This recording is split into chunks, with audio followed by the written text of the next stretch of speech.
Bihar NDA में उपेंद्र कुशवाहा के तेवर बदले बदले नजर आ रहे हैं। देखिए, उपेंद्र कुशवाहा ने सबसे बड़ी बैठक बुलाई थी और बैठक में उपेंद्र कुशवाहा ने बड़ा ऐलान किया है। महागठबंधन पर बोले हैं, सीट बंटवारे पर भी सवाल जवाब दिए हैं। सवाल जब मीडिया कर्मियों ने उनसे किया तो सभी बातों पर बोले हैं। उपेंद्र कुशवाहा ने अब बोला है। देखिए, चुनाव आ रहा है, वैसे वैसे उपेंद्र कुशवाहा अपने पत्ते खोल रहे हैं। बीते दिनों बागी तेवर तो थे ही, अब फिर से बड़ा ऐलान कर दिया है। क्या कुछ कह रहे हैं उपेंद्र कुशवाहा, बातों को सुनिए। एक तो माफ कीजिएगा, सीट शेयरिंग को लेकर ताकत दिखा रहे हैं, ऐसी बात बिल्कुल। अब इस बात को ध्यान में रखें तब तो कोई कार्यक्रम ही न करें, क्योंकि आगे सीट शेयरिंग है, पता नहीं उसका अर्थ निकल जाए यही कि सीट शेयरिंग के लिए हम संवैधानिक अधिकार पर जीवन सुधार महारैली कर रहे हैं और उसको सीट शेयरिंग से जोड़कर देख रहे हैं। तब तो हम कार्यक्रम ही न करें, देश में कुछ भी होता रहे और हम कार्यक्रम न करें। हम पॉलिटिकल पार्टी संयोग से चुनाव अभी है, चुनाव नहीं भी होता तो भी अभी कार्यक्रम या करते हो। तो सीट शेयरिंग से जोड़कर कार्यक्रम और ताकत हम दिखा रहे हैं, इसको मत देखिए ना। जहां तक इतनी सीटों का सवाल है, हमने बार बार कहा है यह एनडीए के अंदर का मामला है, वो अंदर में हम बात करेंगे ना। इस पर अंदर में जो बात होगी वहां से जो तय होगा फिर हम आपको शेयर करेंगे। इस संदर्भ में अभी बात नहीं बोल रहे हैं, संख्या आ रही है। अब कोई जरूरी नहीं है कि दूसरे लोग जो करें हम उसका अनुकरण करें। जब आप कह रहे हैं कि पॉलिटिकल की बात कर रहे हैं और करें तो पार्टी आगे बढ़ा रहे हैं, तो लोग ये भी कह रहे हैं पॉलिटिकल कि आप भी वही राजनीतिक भाषा का इस्तेमाल कर रहे हैं जो महागठबंधन के नेता विदेशी अगर कर रहे हो तो 65% जो आरक्षण की बुनियाद है उसको बढ़ाया गया। तो पॉलिटिकली तौर पर जो भाषा आप इस्तेमाल कर रहे हैं वो कर रहे हैं, इसके लोग कह रहे हैं कि क्या एनडीए के भीतर सीट से ही अभी तात्कालिक मसला जरूर है, लेकिन पार्टी के भविष्य का जो मसला जुड़ा हुआ है। इसके पहले आपने पार्टी बुलाए, पीपी लाए, फिर नई पार्टी के साथ आ रहे हैं, तो लोग इसके खिलाफ। फिर माफ कीजिएगा, आपने जो आकलन किया कि हम जो भाषा आरजेडी बोलता है वही भाषा हम बोलते हैं, हमको लगता है कि मेरे साथ अन्याय है। आरजेडी की भाषा तो हम दूर दूर तक सोच भी नहीं सकते कि उस तरह की भाषा का हम इस्तेमाल करें। आरजेडी क्या कर रहा है उसका मामला है, हम उस पर कोई टिप्पणी अभी इस संदर्भ में करने की आवश्यकता नहीं समझते। हम अपनी बात कर रहे हैं और अपनी बात कर रहे हैं, मुद्दा की बात कर रहे हैं। हम सीट शेयरिंग पर भी आपके सवाल का हम जवाब दे रहे हैं, लेकिन जवाब हम वही देंगे तो मुझको उचित लगेगा। उपेंद्र जी, राहुल गांधी के बिहार के दौरों का कितना इम्पैक्ट देखते हैं आने वाले दिनों के विधानसभा में? देखिए, जाति जनगणना की बात जहां तक है तो यह इस मामले का तो पटाक्षेप हो गया, क्योंकि भारत की सरकार ने बजाता मान लिया है, घोषणा हो गई है, डिसीजन हो चुका है सरकार का कि जो अभी सेंसस होना है उस सेंसस के साथ साथ जात की भी गिनती हो, तो इसका पटाक्षेप हो गया। अब इस बात की क्रेडिट लेने के होड़ में राहुल जी भी शामिल है और विपक्षी और लोग भी शामिल है। सब लोगों को मालूम है कि क्रेडिट चाहे लाख कोशिश करें, इनको क्रेडिट नहीं मिलेगा।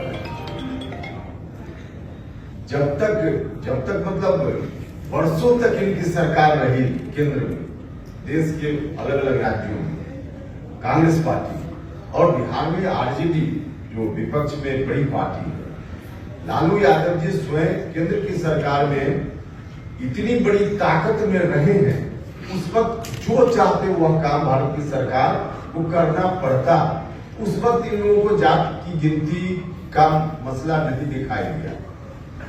चाहते ही लोग तो कब का हो गया रहता है, तो उस वक्त नहीं दिखा। अब विपक्ष में है तो इसलिए इस तरह के मुद्दा को उठा रहे हैं। जनता सारी चीजों को समझ रही है। इस काम को ईमानदारी से अगर सोशल जस्टिस जिससे रिलेटेड जातीय जनगणना भी है, अगर कोई कर रहा है तो अभी भारत के प्रधानमंत्री नरेंद्र मोदी जी कर रहे हैं, भारत की सरकार कर रही है। इसलिए राहुल जी के बोलने का, बिहार आने जाने का कोई मतलब नहीं है, कोई अर्थ उसका नहीं, कोई लाभ उनको भी नहीं मिलने वाला। एक सर, ये जाति जनगणना हम एनडीए में हैं, लोकसभा चुनाव का अनुभव सब लोगों के सामने है। अगर काराकाट का उम्मीदवार एनडीए का नहीं हारता तो अगल बगल भी एनडीए नहीं हारता, यह बात तो स्पष्ट है। आगे ऐसी स्थिति न आवे, हम इस बात को लेकर सचेत करना चाहते हैं अपने साथ। और कोई भी स्ट्रेटजी हम आगे की बनाते हैं तो पुराना जो एक्सपीरियंस है उससे कुछ सबक लेते हैं और आगे की स्ट्रेटजी में उसको शामिल करते हैं ताकि आगे की स्ट्रेटजी दुरुस्त हो। यही बात तो हम बोल रहे हैं। और स्वाभाविक रूप से वहां उपेंद्र कुशवाहा हारा, पूरा एनडीए हारा।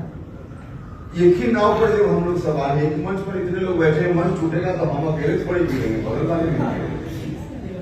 तो यही तो बात हम देख रहे हैं, इसमें कहाँ कोई बहुत पर्दा है। सीट कम मिलेगा सीट कम और ज्यादा का तो विषय ही नहीं है यार, कुशवाहा जी आप कितनी जबरदस्ती जोड़ रहे हैं उसे। सीट कम ज्यादा का विषय नहीं है यार।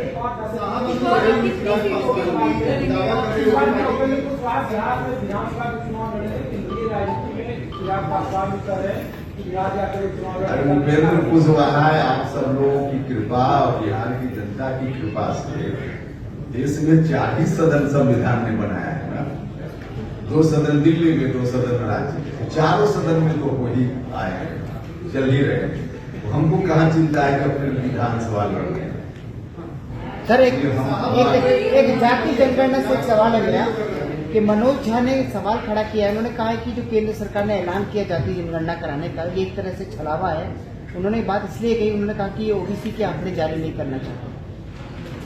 ओबीसी के आंकड़े? ओबीसी के आंकड़े जारी नहीं करना चाहते मनोज। सभी जात का आंकड़ा जारी हो जाएगा तो ओबीसी का आंकड़ा उसमें छिपेगा कैसे? सभी जात का आंकड़ा जारी होगा, ओबीसी का आंकड़ा कैसे छिप जाएगा उसमें? साहब आपके सर कोई रणनीति अलग से चिराग पासवान दावा कर रहे हैं कि खुद जीत का लिए इस क्षेत्र में लगातार एनडीए हाथी रही है, इसका बेहतर हो। देखिए उसमें बिल्कुल रणनीति स्पष्ट है। आपके बिना नहीं होगा मेरे बिना, अब एनडीए में है ही तो मेरे बिना क्या कहा कोई।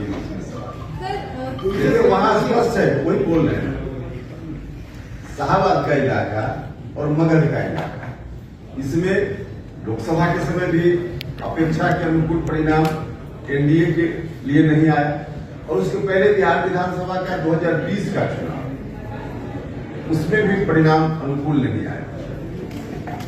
इसका एक ही कारण है, एनडीए का वोट जो वहां है इस इलाके में, उस वोट को एक साथ कीजिए तो उसके मुकाबले कहीं महागठबंधन नहीं टिकता है।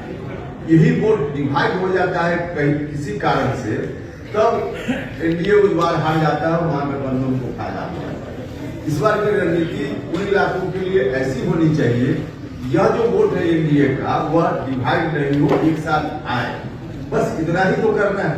एनडीए के वोट को एक साथ हम लोग मिलकर करने में कामयाबी हासिल कर लिए, महागठबंधन साफ हो जाएगा, मतलब परिणाम ठीक उल्टा हो जाएगा। यही जो रणनीति है वहां।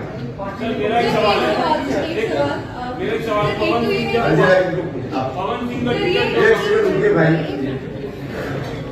इस चुनाव में आपको कोई ऐसा आपने तय किया कि कितनी सीटें हैं जो आप लड़ना चाहेंगे, और साथ ही अभी जो कास्ट सेंसस का अनाउंसमेंट हुआ है, बड़ी चीज है, तो आपको उसका असर दिखता है बिहार के चुनाव पे ही, और उसके साथ ही क्या रिजर्वेशन बढ़ाने का मुद्दा भी आ सकता है? कितनी सीटों पर हम लड़ेंगे तो तय होगा, फिर बता पाए। जहाँ तक कास्ट सेंसस का मामला है, तो कास्ट सेंसस वहाँ की जनभावना है, लोग चाहते थे कि कास्ट सेंसस हो, और लोगों की जनभावना को ध्यान में रखते हुए जिस गठबंधन या जिस सरकार ने निर्णय लिया, स्वाभाविक रूप से उसके पक्ष में लोगों की सहानुभूति बढ़ेगी, इसका फायदा तो एनडीए को मिलेगा, इसमें कहाँ कोई होगा। सर मेरा एक सवाल है, पवन सिंह का आसनसोल में टिकट कट गया और यहाँ पर भी वो हार गए। देखिए कास्ट सेंसस उस मकसद से लोग कह रहे थे कि कराना चाहिए, तो कास्ट सेंसस की रिपोर्ट आने दीजिए और उसके आधार पे जो जो आवश्यकता होगी, सरकार को भी डेटा मिल पाए। सरकार भी योजना बनाती है तो डेटा की जरूरत पड़ती है, तो सरकार सोशली लोगों को आगे बढ़ाने के लिए इकोनॉमिकली हर तरह से इस डेटा का उपयोग करेगी तो उस समय कई तरह का डिमांड उठेगा। अभी क्या क्या डिमांड उठेगा पहले डाटा आ जाए उसके बाद ही बताना सर। सर मेरा सवाल है, पवन सिंह का आसनसोल में टिकट कट गया, वहाँ ही बेइज्जत हुई थी, यहाँ भी हार गए आपके पास आकर के, तो फिर उनको मिला क्या आखिर? कहीं वो यूज तो नहीं होगी? आपका सवाल तो महान सवाल है, महान सवाल का जवाब हमको क्या देगा?